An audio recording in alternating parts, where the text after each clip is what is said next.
who lived up front, and every time she saw us doing something wrong, she would report to our parents, right? And one of the persons said, your father's coming from the subway. So I got and sat on the stoop like, I'm sitting here watching the game, right? Miss Craig came out her door and said, I want to report to you, Wilson, that your daughter was in the street playing, stickball again, right? But the thing about her, she protected us. She always did. If a stranger came to the community, she called the police and let them know. So my grandmother was my first love. My first poem was written to my grandmother. The first poem, one of the first poems I got published was one that I wrote to my grandmother years later. Because she used to just say to everybody, let the girl be. Let the girl be. She be all right. She gonna stumble on gentleness one of these days. I am not sure I have stumbled on gentleness, or even a love that surpasses the love that my grandmother had for me.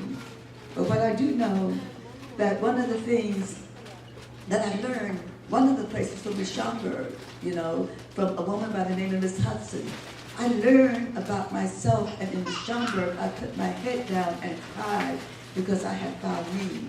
And that is a great love affair that will never, nothing will ever surpass that love affair, let me tell you.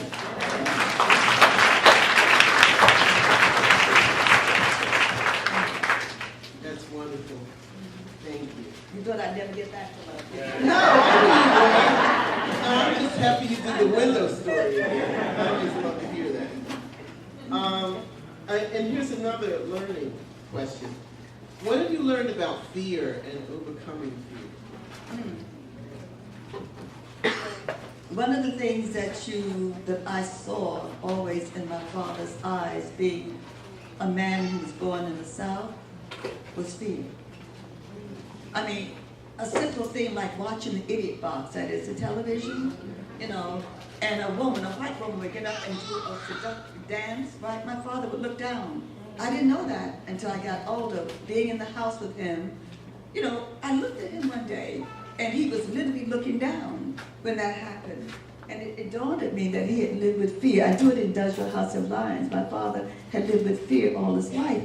Because the thing about that Southern system, that it certainly does make sure that fear is ingrained, in the lives of black folk. So my dad, when he brought us to a place called New York City, I used to hear him tell people, oh yes, we came north to New York because I wanted my children, my girls, to have a better education. But I'm on the road a lot, and some years ago, I'm blanking on her name now, a woman came up to me who was a leftist, and she was one of the people who had a black woman with her husband. They'd gone south to Birmingham, Alabama to organize the union down in Birmingham, Alabama, right? And so they were down there, and she said to me, who's your father? And I told her. She said, oh, do you know that he used to let us use his nightclub for meetings on Saturday mornings? Now, you got to hear what I'm saying. Those are communists that he let come in there, right? And I said, now I know why my father left Birmingham, right? Because it wasn't so much for education, but there we are. And because of that history, my father would do little things, like he was constantly telling me, stop it, stop talking so much, stop talking about that black stuff, stop talking about your country, stop talking about this and that. And he said, just teach, you're trained to be taught to teach, just teach. And I said, Dad, if I just go in and just teach, I won't be able to teach. Because one of the things I learned when we first started Black Studies in San Francisco State, in Nzadi, is that I was home on Wednesday, home from school, and reading everything in sight, people, because we didn't have all the information to teach all these courses we were, initiating there at San Francisco State. And there was a knock on the door, and my Japanese-American landlord said, Professor Sanchez, there are two men who want to see you. So they stepped inside my door, and the guy took out of his pocket and said, FBI. And I said, tell you how naive you are. I said, oh, I live 2 blocks from Haight-Ashbury. So there was always turmoil.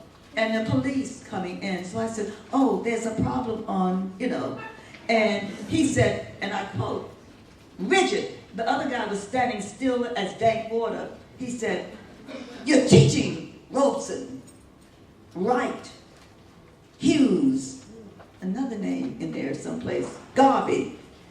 People, all the people thought I was so hip. I was so naive. I said, yes. You cannot teach Black history without those names. They are like, duh. Like, what's wrong with you, right? And like, I went, you know how you're in a foreign country and you don't speak the language? So you think if you speak slowly, they will understand you. I said, yes, I teach Black literature. Boom, boom, boom. The guy is looking at me like, you are a complete nut, lady.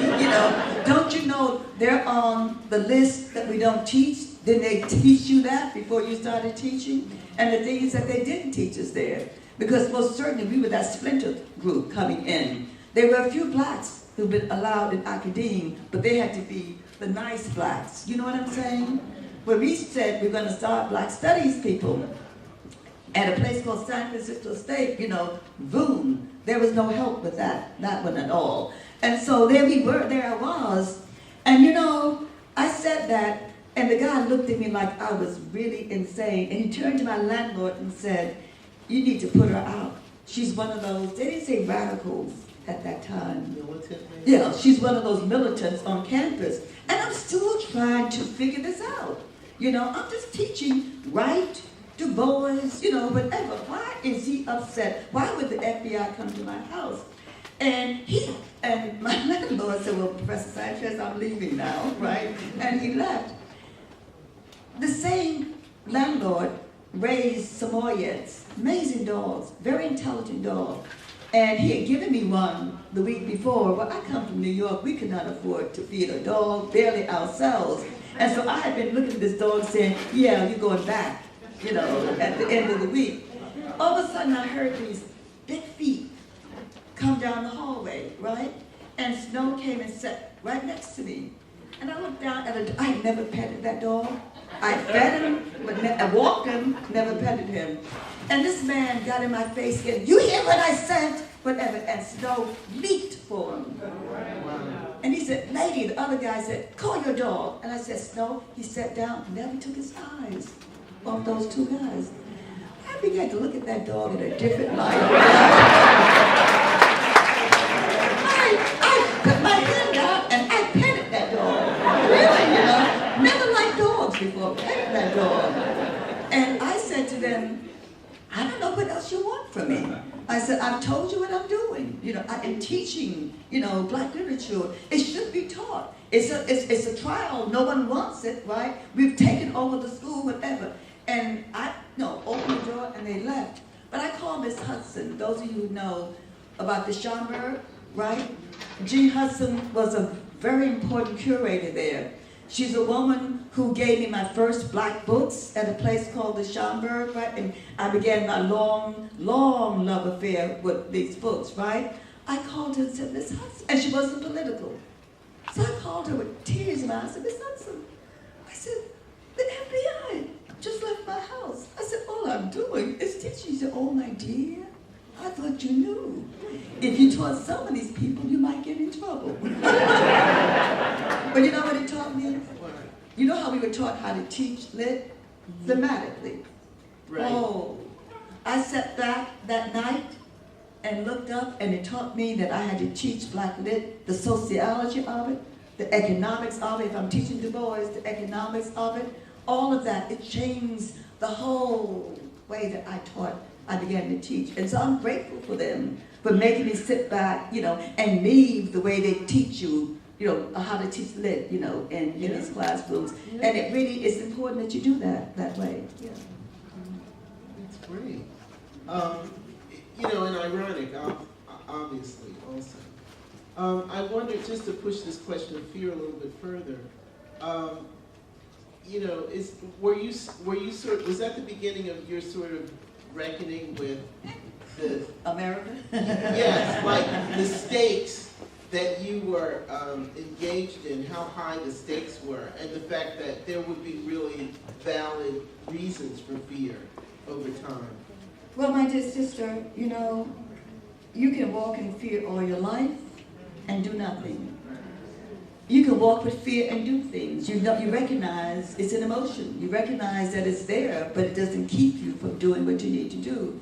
You know, I recognize the fact that what I was doing in the university, initially they were all black and Latino students, and in San Francisco, Japanese students. You know, remind me where we are, because I'm going to do an aside. And when I was younger, I could do an aside and come right back to what I was talking about. Can't do it anymore, people. You know, I just lose it. But talking about Asians, I'm rushing into class one day and someone said, Sonia, one of the professors, look what we found. And what it was, they found this poster that they put on the posts in San Francisco telling the Japanese Americans to report whatever. So I had 2 Japanese American students, and I came in with it, and I said, you know, I was standing in front of the class. I turned to them, do you know anything about this?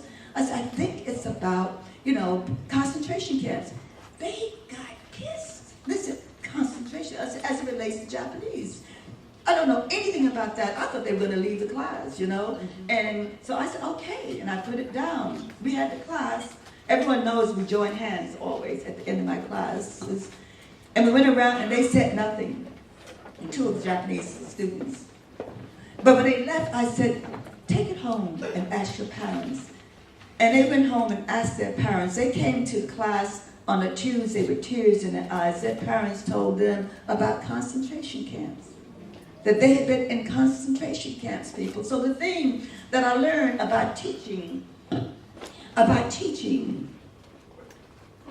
Black studies, Black lit, right, is that the moment you start that excavation, you find other people who have hidden things, right? And so all of a sudden, in my classes, there got to be this almost fight between the Black students and, well, close your classes off. All these people are coming in and we can't get in. You know, it was really a wild time there at Temple for a minute. You know, but when I did, I just opened up the class, right? And so we got 50 people looking at me, you know, with no help, you know. Every now and then I would get a help for another professor, you know, who would help me, you know, read some of those papers, whatever. But what that's about is that you began to understand that this is important. And I remember walking into my class some years ago, saying, good morning, my brothers and my sisters. And I remember some of the students who had had me looked up and said, does she realize there's some white students in here? Now that was funny, right? And this brilliant woman who's a lawyer now, no, she looked up and said, Professor Sanchez, she's always talking, you know, do you realize that there are all kinds of students in here? I said, yeah, do you realize I know it, right? You know, and she left out of the class, you know. And she showed up in my office, she said, but I don't understand. I said, my dear sister, yeah, I have come into a class and said, my sisters and brothers.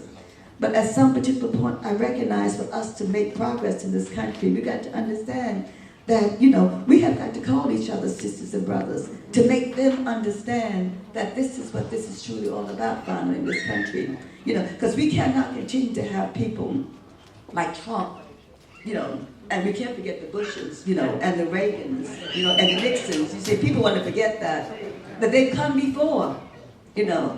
And Reagan ruined Harlem, you know, the economics of Harlem. I will never forget that, period, okay? And so I'm saying this is nothing new. The point is this is the first time we've seen the collusion and the collision, right? You know, and the cooperation of that 1% with a man who is really, I'm probably going to say it nicely, not bright, you know?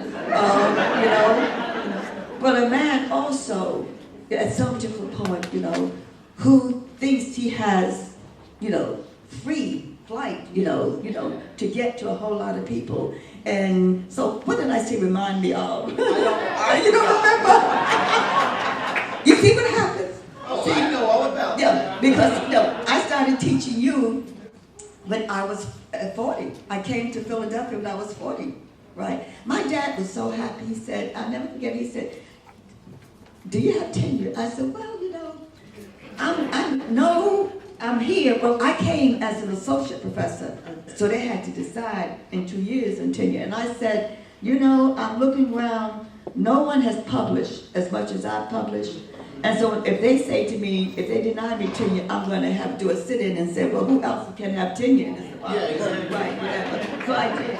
That was the joy of Temple on many levels, with a lot of people in there. And I think one of the best presidents they had was Peter. You know, now you didn't have to like Peter, because Peter had a big mouth. But Peter made that a university.